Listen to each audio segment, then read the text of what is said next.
vous la vouliez. Ah ben ça l'a fait marrer. Vous l'avez réclamée, vous allez la voir. Elle est revenue. Elle est revenue. C'est pas Mathilde, c'est Sophie. Elle nous a parlé la semaine dernière de la programmation pluriannuelle de l'énergie. Elle va aujourd'hui nous parler des narcotrafics et de la proposition de loi qui est débattue en ce moment même à l'Assemblée nationale. Alors en réalité, tu vas être diffusé le mardi 24. Le jour où ça sera voté à l'Assemblée nationale. Le jour du vote solennel. Tourné un tout petit peu en différé. Mais tu vas nous expliquer les enjeux de ce texte qui, moi, me fait hurler d'horreur, puisqu'il veut nous fliquer et confisquer notre vie privée pour prétendument lutter contre quelques parrains de la mafia. Ah ben voilà, elle est bien partie. C'est un équilibre subtil entre la protection des libertés publiques et la répression de trafics qui se sont généralisés et qui se sont généralisés sur le territoire. Tiens-toi bien droite parce que tu te tiens tordu. Auditeur s'y veut, comme on dit. Sur l'ensemble du territoire et surtout sur à peu près toutes les différentes sociologies et en particulier en milieu rural. Et c'est pour ça d'ailleurs, c'est très intéressant à noter, cette proposition de loi est à l'initiative du Sénat, qui est la Chambre des communes. C'est clairement, ça a été poussé par les maires, les élus locaux. Parce que c'est une problématique qu'ils rencontrent de plus en plus et plus simplement dans les métropoles, mais dans quasiment tous les territoires en France métropolitaine en tout cas. Et c'est pour ça qu'il y a eu d'abord une commission d'enquête. Alors, tu me le fais un long tunnel là, on va prendre le temps de souffler parce que je sais qu'il y a 80% des gens qui ont tout compris, mais il y a 20% des gens, on est solidaires, on s'occupe aussi des 20% des gens qui disent attendez, soufflez un peu et on va décortiquer. Donc à la base, ce qui se passe, c'est qu'en 2024, 2 sénateurs, allez, je vais te taquiner, du nord de la Loire. Oui, c'est surtout qu'il y avait un LR et un socialiste. Enfin, du nord de la Loire. Du nord de la Loire. Qui, donc un de Chalon-sur-Saône, l'autre de je ne sais plus où d'ailleurs, une région obscure, qui disent on va s'occuper des narcotrafics. Est-ce que tu peux nous dire, donc ces 2 sénateurs vont lancer une commission d'enquête parlementaire sur les narcotrafics. Est-ce que tu peux nous dire ce qu'est le narcotrafic ? Le narcotrafic, c'est le commerce illégal d'un certain nombre de substances qui ont pour point commun... Genre cocaïne ? Oui, qui ont pour point commun de susciter à la fois de la dépendance et un chiffre d'affaires extrêmement intéressant. Donc l'alcool, le tabac ? Beaucoup plus... Ah non, ça n'a rien à voir. Je tombe à côté. Non. Le commerce d'alcool est légal, tu sais. Oui, mais ça suscite quand même une dépendance et du chiffre d'affaires. Je sais que tu aimerais beaucoup être en illégalité, j'écoute Bertrand Schoeller qui explique que je suis alcoolique, et donc Bertrand Schoeller... Non, tu es dans la parfaite légalité. Ah bon ? Oui. Merde, je suis désolé Bertrand, je voulais te donner l'occasion de me dénoncer à tes amis de la police d'Amiens, et j'ai raté l'occasion. Alors donc... Non, là on parle de toutes les substances psychotropes, donc ça va du cannabis jusqu'à l'héroïne, la cocaïne, mais aussi le crack, les amphétamines. C'est quoi le marché des substances que tu dis addictives, que tu décris ? C'est quoi le marché en France ? C'est quoi les principaux produits illicites qui sont consommés en France ? Alors la consommation basique, ça va être tous les dérivés du cannabis. Donc dans la version le joint, ce qu'on appelle le joint, la bœuf, le chichon, le shit, voilà, qui peut être d'usage récréatif. Et puis il y a les produits qui s'aspirent par les narines et qui amènent les consommateurs à se frotter régulièrement le nez. C'est un peu comme ça qu'on... Tu veux de la cocaïne ? Oui, la cocaïne, oui. D'accord. Voilà. Et puis, il y a des produits qui s'injectent, comme l'héroïne. Ah, et ça, c'est du...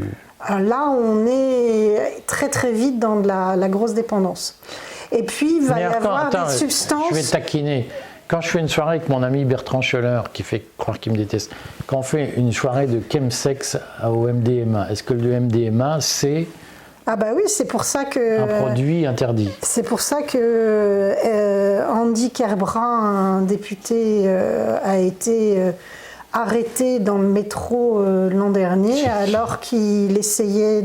Un député de la France Insoumise qui a été pris en flagrant délit de tentative d'achat... de MDMA.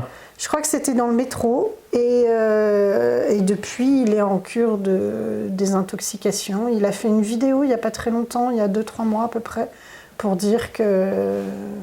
Du MDMA. De tout ce qui était substance à consommer dans des... Mais tu vois ce que faisait alors j'ai oublié l'humoriste là, qui a fait un accident terrible, tragique... Ah oui, Pierre Palmade. Pierre Palmade.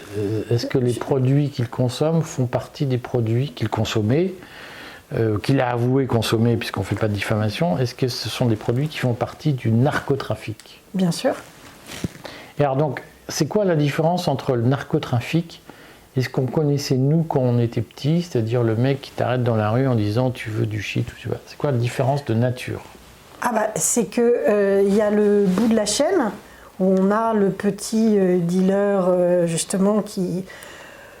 Il y a ça dans la plupart des bons lycées parisiens. Hein. Il y a des élèves qui servent à ça, qui se font un peu d'argent de poche, qui sert entre autres à payer leur consommation personnelle. Et puis ils sont les petites mains d'un trafic. Et puis plus on monte dans la chaîne, plus ça devient professionnel et rémunérateur. Mais est-ce que ça veut dire que ça a changé de nature par rapport à l'époque où on était jeune? Bon, toi en 1950, moi en 2000, mais c'est une blague.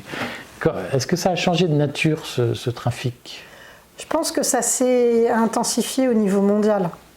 Là, on n'est pas sur... la France n'est qu'un petit marché par rapport à l'ensemble d'un très vaste marché mondial, avec des zones de production et puis des zones de consommation. Et puis il y a un produit dont on n'a pas parlé, qui est une grosse menace, notamment aux yeux de la plupart des services de renseignement, c'est le fentanyl. On le voit aux États-Unis où il y a des zones entières qui sont touchées. Alors c'est plutôt des grandes villes où vous avez des zombies complets. C'est-à-dire que très très vite, en fait, c'est destructeur pour le cerveau. Et là, les gens sont réduits à l'état de zombies. Et ils sont dans une espèce de dépendance jouissive, j'imagine. Complètement. On en a, nous, en France, du fentanyl ou pas? Ça commence. Ça commence. Et ça, en fait, c'est vendu par des réseaux mondiaux, mondialisés, quoi. Complètement. Il y avait une alerte l'an dernier qui disait que l'Afghanistan, qui était surtout connu pour la production d'héroïne, se reconvertissait dans la production de fentanyl. Donc là, on est sur de la chimie, on n'est pas avec des molécules naturelles, c'est pas les plantes, c'est directement de la chimie. Donc ce qu'il faut dire, c'est qu'à la base, c'est deux sénateurs, un de droite, un de gauche, qui disent... C'est le principe des commissions d'enquête. Hein. De toute façon, c'est quasiment non partisan. Il faut que tout le monde soit représenté. Il y a un président d'un parti et le rapporteur d'un autre parti. Là, comment on explique que sur un sujet qui est comme un sujet d'ampleur, puisqu'on y reviendra, mais en fait, une des raisons, c'est aussi qu'il y a eu énormément de règlements de compte à Marseille, qui se sont tous flingués entre eux dans les quartiers où personne ne va. Mais ça fait semblant de préoccuper. C'est très lié à la criminalité et à des violences de plus en plus importantes. Il suffit de voir ce que ça donne au Mexique et à la frontière avec les États-Unis. Là, on est sur de l'ultra-violence avec des armes lourdes. Et c'est vrai que on sait à Marseille où quasiment toutes les semaines il y a des règlements de compte liés à ça. Alors c'est pas nouveau, hein, la French Connection. Connection. J'aime quand tu parles anglais. Un excellent film de Gene Hackman. On était dans les années 1972. 60. La French Connection, c'était dès les années 60. On savait qu'il y avait déjà des échanges de bons procédés. On était déjà sur un réseau mondialisé. Mais là, la violence a pris, je pense, un degré de plus, puisque là, on est vraiment aux armes de guerre. Et les codes de l'honneur qu'il pouvait y avoir à une certaine époque n'existent plus du tout. Dans l'affaire, donc, comment on explique que ce soit deux sénateurs qui se soient emparés de ce sujet? Tu as dit, ça date depuis un certain nombre d'années. French Connection avec Gene Hackman, que je recommande à tout le monde, date de 1972 de mémoire. Comment ça se fait qu'un problème qui existe depuis 50 ans fasse l'objet d'une proposition de loi, c'est-à-dire d'initiative parlementaire, et pas d'un projet de loi d'initiative gouvernementale? Pourquoi ce sont des parlementaires qui le proposent et pas le ministère de l'Intérieur? Alors, il y a deux choses. La commission d'enquête date d'avant la dernière dissolution.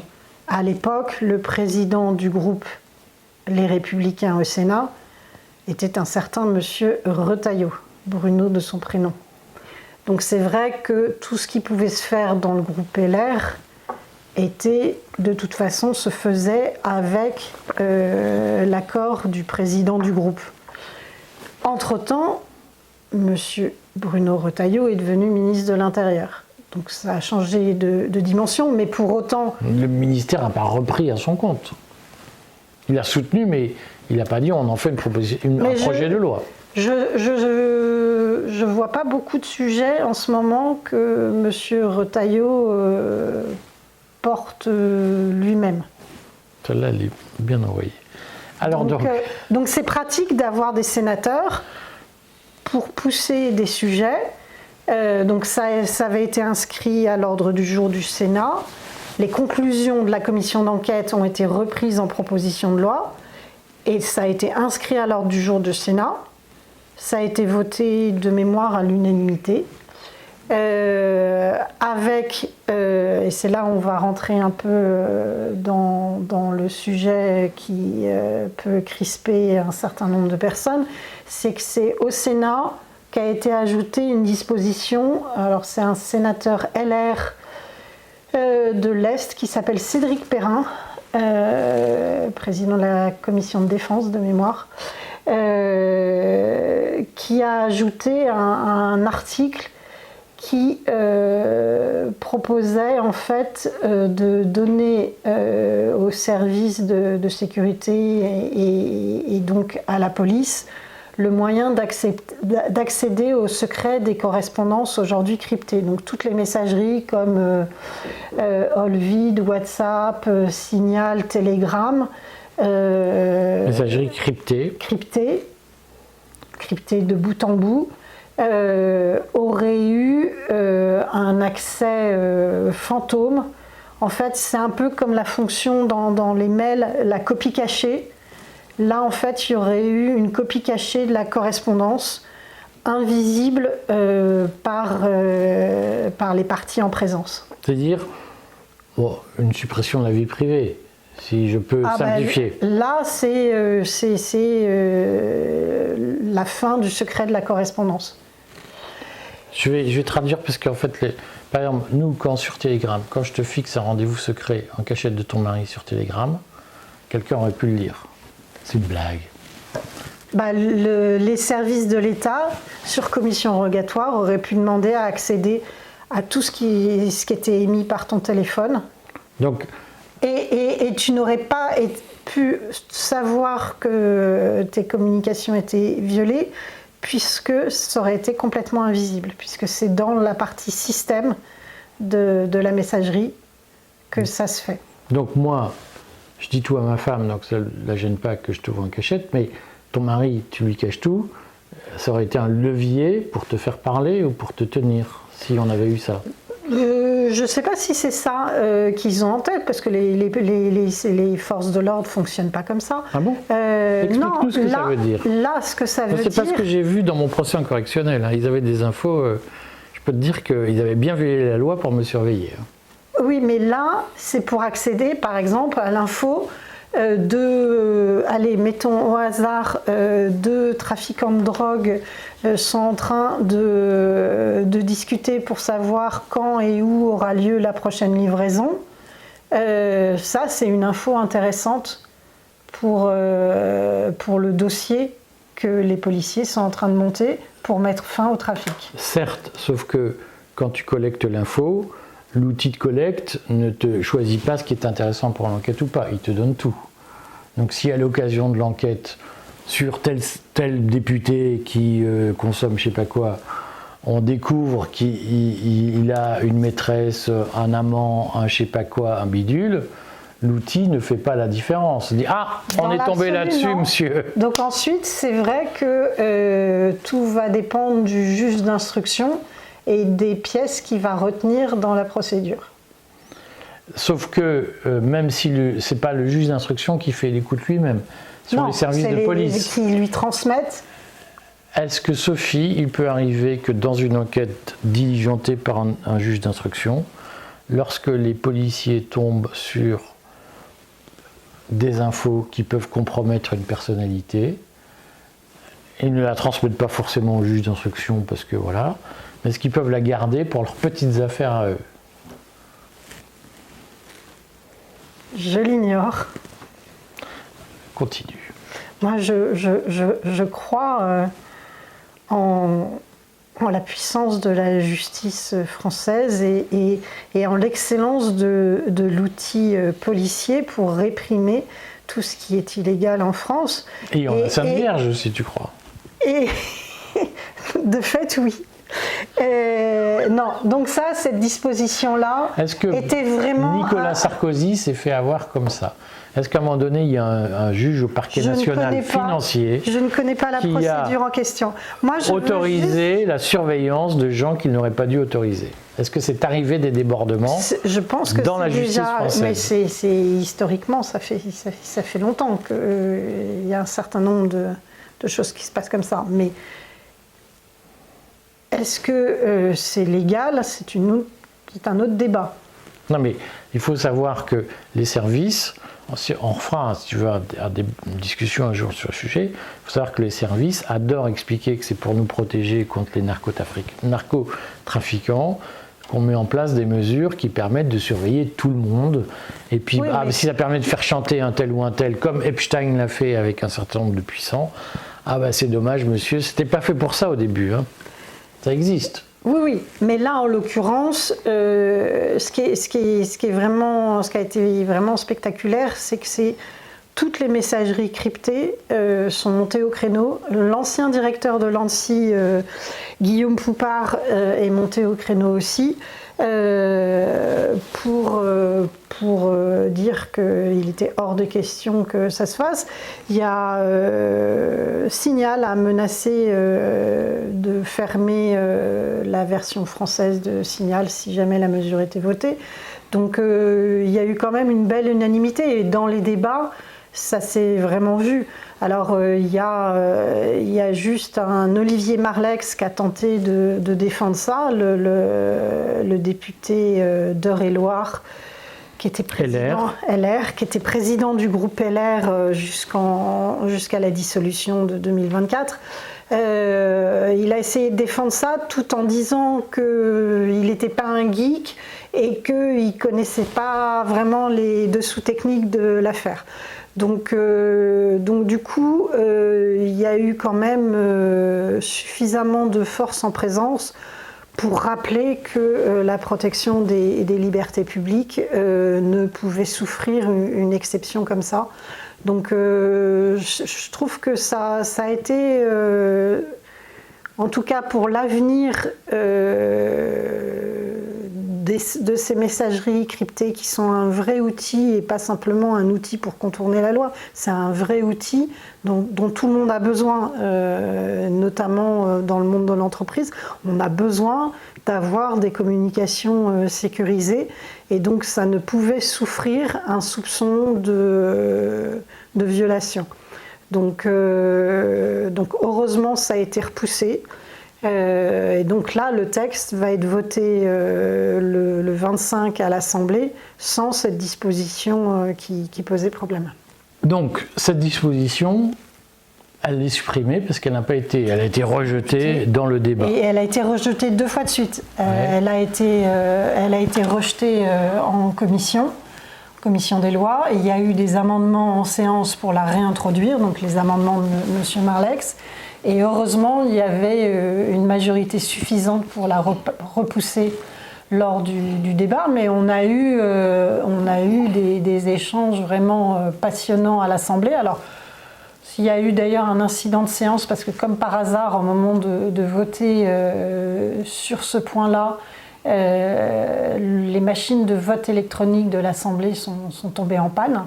Donc ils ont dû refaire des méthodes qu'on n'avait pas vues depuis, je pense, au moins la 4e République, d'appel nominatif et de comptage des votes un par un. Il y a une panne mystérieuse. Oui, tout ça pour voter sur le top du top des messageries électroniques. On est repassé aux bonnes vieilles méthodes manuelles de vote comme à Athènes. La main, il n'y a que ça de vrai. Voilà. Bon, c'est une blague.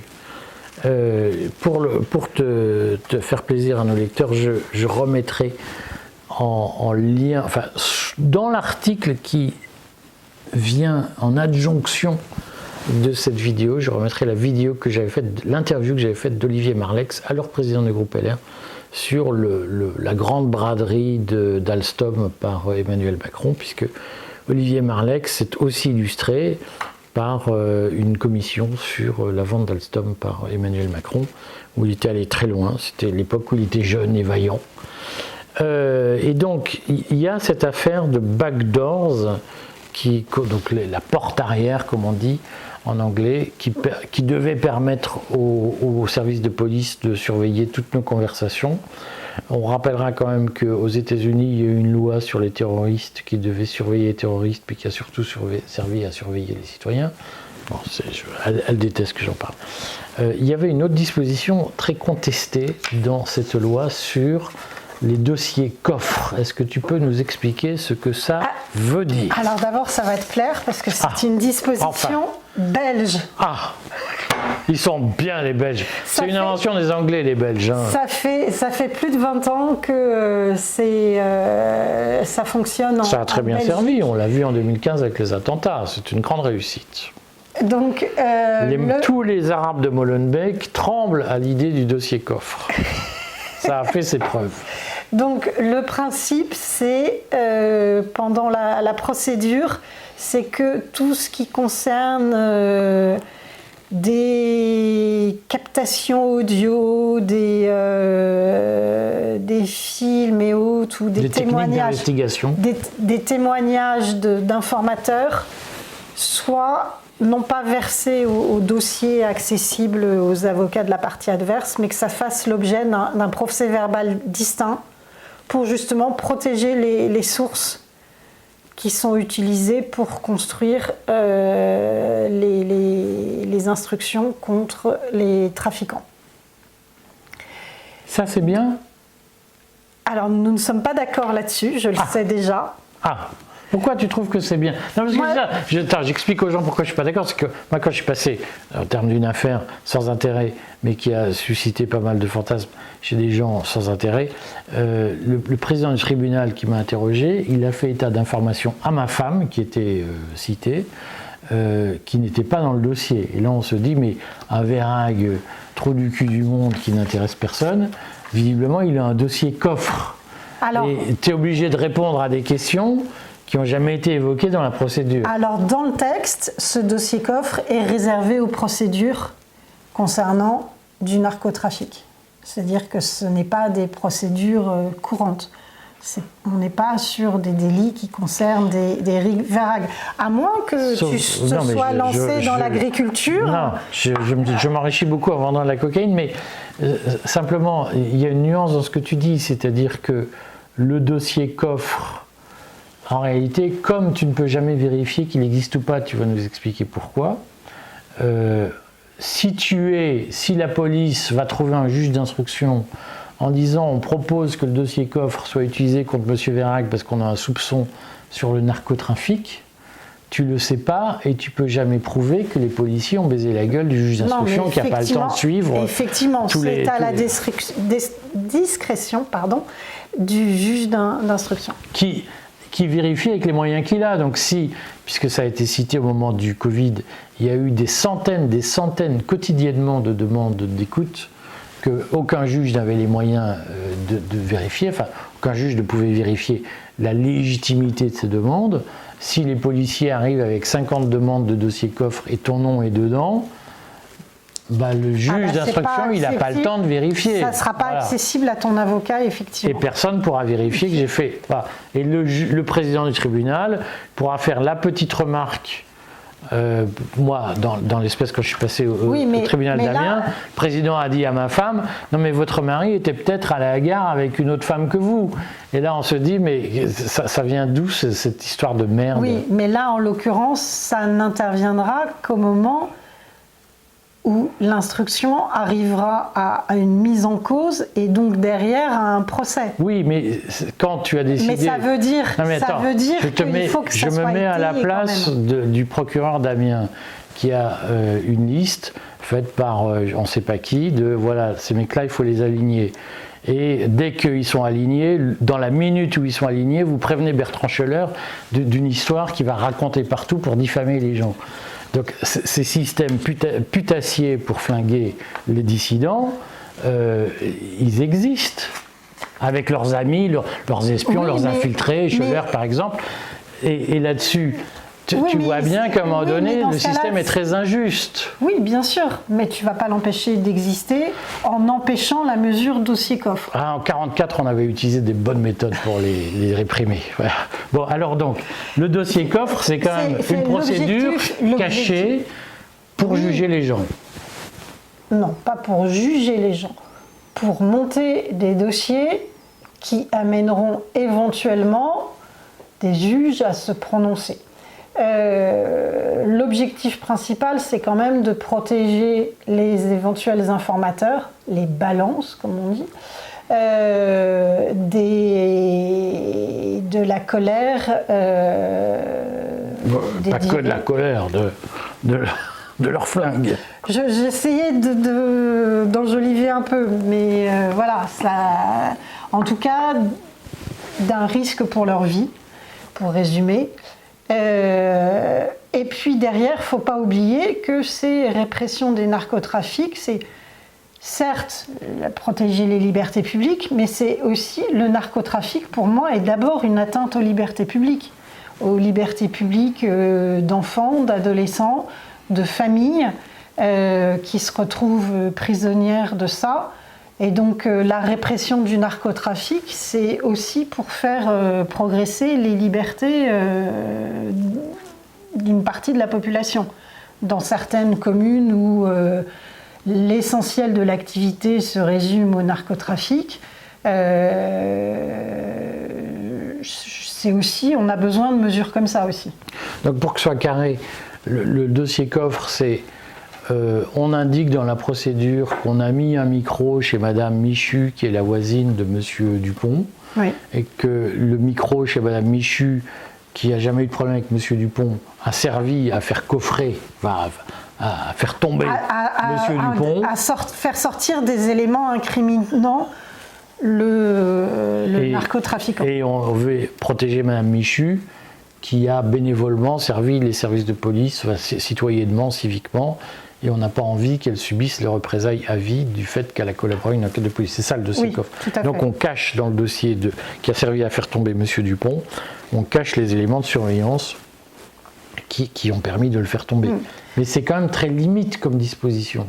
C'est-à-dire qu'on comprend l'intérêt d'un point de vue judiciaire, mais on voit aussi les risques de perversion, de dérive du système. Mais dans ce cas-là, tout le code pénal peut être une atteinte aux libertés publiques. S'il est transparent, non. À ce régime-là. Moi, ce que je vois surtout, et il ne faut pas oublier l'origine de cette proposition de loi, c'est que c'est vraiment résoudre des sujets qui se posent aux élus locaux dont les communes se trouvent totalement pourries par le narcotrafic. C'est-à-dire qu'il y a leur jeunesse. Donne-nous des exemples de communes. Il y a des communes dans l'Aisne où moi j'avais l'exemple d'une ville moyenne qui s'appelle Château-Gontier, qui n'est pas dans l'Aisne. Qui n'est pas dans l'Aisne, qui est en Mayenne. C'est quel numéro de département? 53. C'est quoi la préfecture? Laval. Quelqu'un est déjà allé à Laval? Il faut du courage. Hein. Il y a un train là-bas? Il y a une gare? Oui, il y a même le TGV. On est à 1h40 de Paris. Tiens, on me donne des subventions à Laval pour aller au TGV. Et Château-Gontier est à peu près à 30 minutes au sud de Laval. Château-Gontier, on est seulement à 1 heure de Saint-Nazaire. Saint-Nazaire, le port, donc des arrivées qui viennent de l'autre côté de l'Atlantique. Je te coupe, mais donc il faut préciser qu'il y a 3 pays dans le monde qui fabriquent de la cocaïne à partir d'un produit, d'une plante qui s'appelle le cocaïer. C'est la Colombie, le Pérou et puis la Bolivie. Oui. Et donc l'importation de cocaïne suppose des bateaux. Voilà. Ou des avions, mais bon. Voilà. C'est pour ça que les douaniers et même la Marine nationale ont un rôle très important à jouer. Là, dernièrement, c'est la semaine dernière ou la semaine d'avant, il y a une grosse saisie en plein milieu de l'Atlantique. Opération conjuguée des douanes et de la Marine nationale. Et ils ont saisi plusieurs tonnes de produits. Donc là, il y a un sujet, c'est que même des villes comme Château-Gontier ou Villers-Cotterêts ou Château-Thierry, il n'y a pas... on est sur la petite ville moyenne, bien française. Il n'y a pas de barres d'immeubles, il n'y a pas... on n'est pas sur des bidonvilles, où là, le trafic est partout. C'est-à-dire que des gens qui vont avoir investi dans des immeubles locatifs avec un magasin au rez-de-chaussée et 2-3 appartements au-dessus, avec des locations qui tournent parce que les locataires bénéficient de l'APL, et du jour au lendemain, ces propriétaires se trouvent convoqués au commissariat ou par les gendarmes parce qu'on a découvert que leur appartement servait de base pour recevoir et commercialiser les produits illicites. Donc ça, c'est un vrai sujet, c'est-à-dire que du jour au lendemain, on peut se retrouver éventuellement complice de trafic. Donc ça veut dire choisir ses locataires.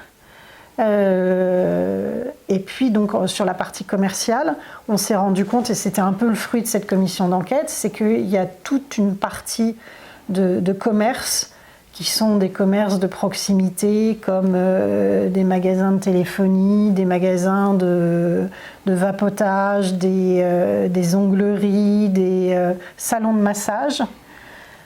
Tu vois, il ne faut pas aller dans les salons de massage. Merde. Je vais vérifier mon prochain abonnement au salon de massage. Servent en fait à blanchir les revenus issus de ces trafics, qui génèrent énormément de cash. Et là, on s'est rendu compte. Est-ce qu'on a une idée de... Parce qu'en fait, ce que tu nous dis, c'est... Donc moi, je suis trafiquant. Je me prends des valises, des pièces entières de billets de 500 €. J'ai 3 millions d'euros en liquide chez moi. Le problème, c'est que si j'apporte 3000 balles à la banque, je suis tout de suite fiché et m'expliquer. Voilà. Donc j'ai besoin d'avoir une activité. Donc je fais quoi? J'achète un local. J'en fais alors il y a des laveries, il y a des kebabs, il y a des ongleries, ils sont... Un salon de massage. Ils sont très entreprenants. Hein. Et je dis, les gens m'ont payé en liquide et donc je recycle X centaines de milliers d'euros par an. Voilà, ça veut dire qu'il faut disant, beaucoup mon salon de massage marche. C'est-à-dire qu'on transforme le cash en chiffre d'affaires qui peut être encaissé à la banque sans aucun souci. Enfin, sauf quand même que si tu dis j'ai un salon de massage qui m'a rapporté 300 000 € et ils ont tous payé en liquide, ça fait louche quand même. C'est là où il faut davantage de contrôle, c'est-à-dire on est sur des GCCRF et puis fisc, mais qui n'ont pas forcément les moyens de contrôler autant.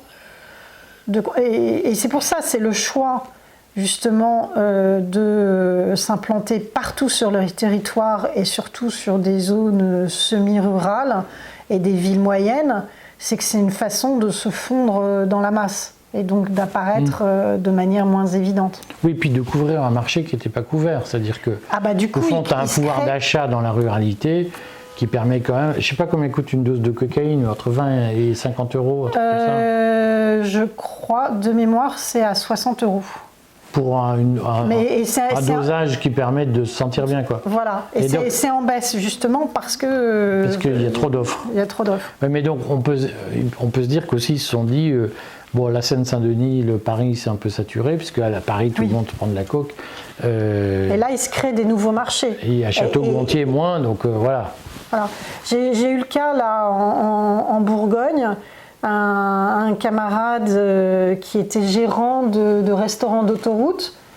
Un matin à 6h, les gendarmes lui ont demandé de venir sur son lieu de travail pour procéder à l'ouverture du placard d'un des employés. Et il y avait 400 grammes de cocaïne, il y avait du cannabis. C'est très pratique les relais d'autoroute. Qui les avait amenés là? C'est un salarié. Bon, on est quand même dans un pays de dingo. C'est fabuleux les stations d'autoroute. C'est que ça va très vite. Oui, ça c'est sûr qu'il y a du débit. Et du coup, en fait, il stockait ça et puis il écoulait ça dans la petite ville qui est juste à côté, Sophie, la station. Comment on fait? La sortie d'autoroute juste avant. Est-ce que la loi, je vais te poser une question provocatrice. Est-ce que J'ai l'habitude. D'accord, on ne vous a pas tout montré. Est-ce que la loi avait prévu des garanties suffisantes en termes de liberté publique pour un exercice, une application satisfaisante de ces articles litigieux, sulfureux? Est-ce que les garanties étaient suffisantes? Le problème, c'est qu'on s'est rendu compte qu'il y avait certainement des garanties pour les libertés publiques, mais que ça profitait essentiellement aux trafiquants. C'est pas les braves gens qui abusent des failles de la loi. C'est justement les trafiquants et leurs avocats. Le problème, c'est qu'il y a des policiers qui font très bien leur boulot, mais il y en a d'autres qui sont payés pour surveiller les honnêtes gens. Et que j'ai la faiblesse de croire que l'État... Attends, je vais te dire, moi j'ai fait mon stage ENA en préfecture en 2000. Je me souviens, je vous passe les détails, d'avoir reçu un coup de téléphone un matin d'un colonel de gendarmerie qui m'a dit « Monsieur le sous-préfet, il y a eu 18 voitures brûlées dans telle banlieue, tel machin. » Je me ressouviens appeler le préfet en disant « Monsieur le préfet, il y a eu 18 voitures brûlées. » Je disais « Mais on s'en fout, qu'est-ce qu'on en a à foutre de ce qui se passe dans les banlieues, mon pauvre? Ça n'intéresse personne. » Et là, tout à coup, ce qui se passe dans les banlieues, ça devient important. C'est quand même bizarre. Alors que ça fait 30 ans que l'énarchie dans ce pays n'a rien à foutre de ce qui se passe dans les banlieues en disant c'est les petites gens, et là tout à coup c'est important. Pas les banlieues, c'est les zones rurales. Oui, mais tout à coup ça devient important et ça permet de fliquer monsieur, madame, tout le monde. C'est quand même bizarre. Oui, mais parce qu'il y a des équilibres électoraux qui sont en train de bouger. Ou une crainte de la caste de perdre le pouvoir, et elle utilise la prétendue protection des zones rurales. C'est ta thèse, hein? C'est pas ma thèse, c'est une question. C'est-à-dire que moi j'ai vu la caste n'avoir rien à foutre pendant des décennies de ce qui se passait dans les quartiers pauvres, en disant les voitures brûlées dans les banlieues, on s'en fout. Ce qui est sûr, c'est que et tout à coup ça devient un problème. Je pense que pendant des années, le narcotrafic était vraiment limité à quelques zones dans les métropoles. Bon, essentiellement Marseille, parce que c'est un port. Peut-être Le Havre aussi, Saint-Nazaire, et puis la région parisienne, parce que le marché était en région parisienne. Et là, en fait, il y a eu des alertes partout, tous les maires, les élus régionaux et autres se rendent compte depuis une quinzaine d'années que maintenant, c'est vraiment partout sur le territoire. Donc ça a été aussi, le narcotrafic est en expansion. Donc, non, mais probablement. J'en suis convaincu. Je pense qu'il y a eu une industrialisation, ça j'en suis convaincu. Une mondialisation, on est sur l'économie mondialisée, c'est l'économie mondialisée du narcotrafic. Non, mais probablement. Mais tu comprends que, voilà, l'enjeu c'est que On n'utilise pas, comme ça a été le cas de la loi sur l'espionnage aux États-Unis, de la surveillance aux États-Unis, on n'utilise pas une procédure destinée à des criminels, et c'est très bien qu'on persécute les criminels, pour surveiller des gens qui ont juste le malheur de ne pas être d'accord avec Emmanuel Macron. Mais ça, je suis entièrement d'accord, mais c'est pour ça qu'il y a des garde-fous dans le texte, c'est que normalement... Mais est-ce qu'ils étaient suffisants? C'est sur les affaires de narcotrafic. Donc ça veut dire qu'il faut quand même que les policiers apportent la preuve qu'ils sont sur une enquête de narcotrafic. Oui, mais... Donc ça veut dire quand même des éléments. Bon, est-ce que la disposition... Donc on a noté que la disposition sur les backdoors, donc les portes arrière, l'accès aux messageries privées, cette disposition n'a pas été votée, elle a été repoussée. Voilà. Par contre, est-ce que la disposition du dossier COF qui était proposée, c'était dans les recommandations de la commission d'enquête et dans la proposition sénatoriale de départ, ça a été voté, c'était vendredi dernier, ça a été voté dans le texte. Bon, a priori ce sera promulgué. Ça va être voté de manière solennelle à l'Assemblée. Va y avoir ce qu'on appelle une commission mixte paritaire, c'est-à-dire que on a 7 députés, 7 sénateurs qui se réunissent autour d'une table. De toutes couleurs. C'est censé être représentatif de chacune des chambres. Ça veut dire que c'est, compte tenu de la composition respective de l'Assemblée et du Sénat, c'est une majorité LR. Ce qui est drôle, c'est qu'ils ont plus beaucoup de troupes, mais c'est eux qui... Ça marche bien la démocratie représentative. Hein. C'est eux qui ont le plus... C'est les moins nombreux, c'est les moins représentatifs, mais ceux qui ont le plus de force. Voilà. Et donc, ça va être voté. Je ne pense pas qu'il y ait beaucoup maintenant de remise en cause. Et donc, une fois que Sénat et Assemblée se seront mis d'accord, c'est-à-dire que la commission mixte paritaire aura été conclusive, il y aura un vote dans des termes identiques de chacune des chambres, et là, ça sera publié au journal officiel, ça sera promulgué. Sinon, c'est l'Assemblée qui a le dernier mot. Exactement. Bon, merci. J'espère que tu reviendras sur ce sujet pour donner quelques précisions. Vous avez vu qu'on n'est pas d'accord sur tout, je suis beaucoup plus libertarien qu'elle. Tu es très conservatrice quand même. Tu es très bien conservée et très conservatrice. Ça a fait marrer quand même. On se revoit quand même la semaine prochaine ou tu m'en voudras tellement que tu ne reviendras plus? Ça va demander réflexion. Ah bah, je vais encore me prendre quelques coups de fouet. Je vous enverrai les photos. Non, je pense qu'il y a quelques textes qui mériteront quand même d'être un peu éclaircis sur le fond et la forme. Maintenant, vous avez retenu qu'on a un sujet permanent d'équilibre, de conciliation des contradictoires entre l'ordre public et les libertés publiques, et que l'endroit où on pose le curseur, je sais qu'il y a plein de gens qui adorent dire c'est très simple et si vous n'êtes pas d'accord avec moi, vous êtes un salaud, une ordure, un enfoiré. En réalité, le positionnement du curseur, il est compliqué et personne ne peut prétendre avoir la science infuse ni la vérité. Bon, simplement, on est quand même depuis 10 ans, depuis qu'il y a des attentats sur ce sol, depuis 12 ans, 13 ans, sur des lignes très répressives. Ah bah, la question c'est, est-ce qu'il faut rajouter des juridictions d'exception au fur et à mesure de l'actualité? Le débat est ouvert. Vous avez compris qu'on n'a pas la même sensibilité sur le sujet, mais l'essentiel c'est de pouvoir en parler sans... Mais je fais des efforts pour l'écouter. On ne s'est pas frappé devant la caméra, mais dès qu'on va éteindre la caméra, vous allez voir, je vais la reprendre en main, mais c'est une blague. Merci mes amis, à bientôt j'espère Sophie. À très bientôt.